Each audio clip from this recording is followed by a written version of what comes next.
Hello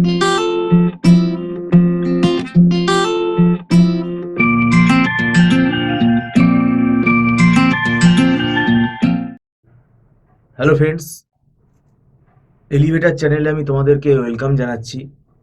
তোমরা যারা MAKAUT university থেকে বিসিএ পড়ছো এবং ফার্স্ট সেমেস্টারের পরীক্ষা তোমাদের হয়ে গেছে এবং 2025 সালের ফার্স্ট সেমেস্টার যারা এক্সাম দিলে জানুয়ারি মাসে, এখন তোমাদের সেকেন্ড সেমেস্টার স্টার্ট হয়ে গেল এবং এই সেকেন্ড সেমেস্টারে তোমাদের দুটো সাবজেক্ট আছে, কম্পিউটার আর্কিটেকচার আর ওয়েব ডিজাইন। আমরা অনলাইন টিউশন প্রোভাইড করি, ম্যাকআউট ইউনিভার্সিটির বিসিএ আমরা পড়াই এবং আমাদের এটা একটা ব্যক্তিগত যে সিদ্ধান্ত সেটা হচ্ছে আমরা এই ওয়েব ডিজাইন সাবজেক্টটাকে দুভাগে ভাগ করেছি। এইচটিএমএল সিএসএস একটা পার্ট রেখেছি আর জাভাস্ক্রিপ্টটাকে একটা আলাদা পার্ট রেখেছি, কেননা জাভাস্ক্রিপ্ট কিন্তু অনেক বড়। তো এর ভেতরে ধরতে গেলে তিনখানা সাবজেক্ট আছে। তো আমাদের এটা সপ্তাহে 3 দিন করে ক্লাস হবে। কম্পিউটার আর্কিটেকচারটা একদিন হবে, আর একদিন এইচটিএমএল সিএসএস হবে, আর একদিন আমাদের জাভাস্ক্রিপ্টের ক্লাস হবে।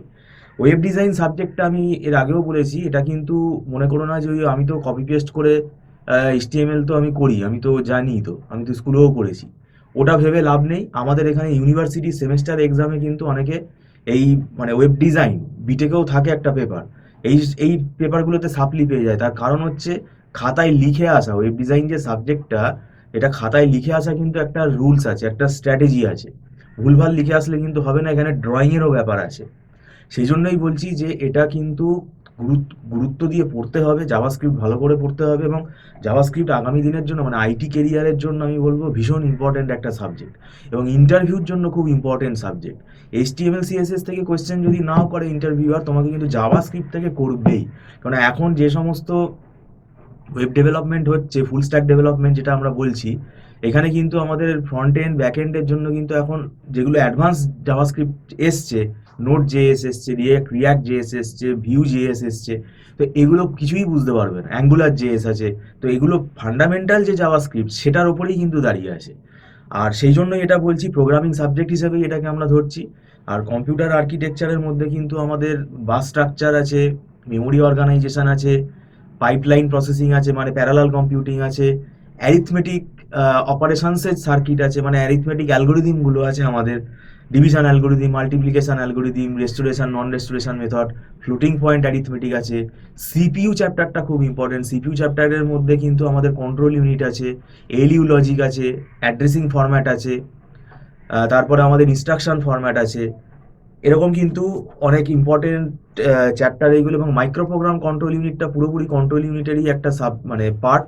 এটা কিন্তু খুব একটু ডিফিকাল্ট, এবং আমরা যেটা পড়াতে গিয়ে দেখেছি, ডিজিটাল ইলেকট্রনিক্সটা যদি তোমার ভালোভাবে করা না থাকে তাহলে কিন্তু তোমার বুঝতে অসুবিধা হবে। কারণ এখানে সার্কিটগুলো একটু বড় এবং সার্কিটগুলো ইজি, বুঝতে পারলে একদম ইজি। যেমন কন্ট্রোল ইউনিটের যে সার্কিটটা, তো সেটা কিন্তু একটু বড় হলেও কি হবে, কিন্তু ইজি। বাস স্ট্রাকচারের যে সার্কিটটা সেটা কিন্তু ইজি, কিন্তু এখানে ব্যাপার হচ্ছে কি, তোমার কম্বিনেশনাল সার্কিট আর সিকোয়েন্সিয়াল সার্কিটের কিন্তু লজিকটা মাথায় রাখতে হবে। ফ্লিপ ফ্লপ সম্বন্ধে তোমার যদি আইডিয়া না থাকে, কাউন্টার সম্বন্ধে যদি আইডিয়া না থাকে, তুমি কিন্তু টাইমিং ডায়াগ্রাম আঁকতে পারবে না। কাউন্টার লজিক, সিনক্রোনাস কাউন্টার, এগুলো ভালোভাবে কিন্তু জানতে হবে। তো এগুলো ফার্স্ট সেমেস্টারে আমি জানি না তোমাদের করা আছে কিনা ভালো করে, তাহলে একটু বুঝতে অসুবিধা হবে। আমরা এখানে টিউশন পড়ানো স্টার্ট করছি, এই ফেব্রুয়ারি মাস তো স্টার্ট হয়ে গেল। আর আমাদের এখানে মান্থলি ফিস সিস্টেমে ক্লাস হয় এবং এটা অ্যাডভান্স পেমেন্ট করে ক্লাস করতে হয়, নট রিফান্ডেবল এটা। আর এখানে আমরা পড়ানোর পাশাপাশি আমাদের বিভিন্ন মানে নোটস আছে যেগুলো আমাদের হাতে লেখা, সেই নোটসগুলো কিন্তু তোমাদের একটা সাজেশন হিসেবেও কাজ করবে। তো এটা আমি বলে রাখছি, যদি তোমাদের টিউশন গাইডেন্স দরকার হয় ব্যক্তিগতভাবে, যদি তোমরা মনে করো, তাহলে স্ক্রলে ফোন নাম্বারে আমাদের সাথে যোগাযোগ করতে পারো। ভিডিওটা সম্পূর্ণ দেখার জন্য তোমাদেরকে ধন্যবাদ জানাচ্ছি। Thank you so much.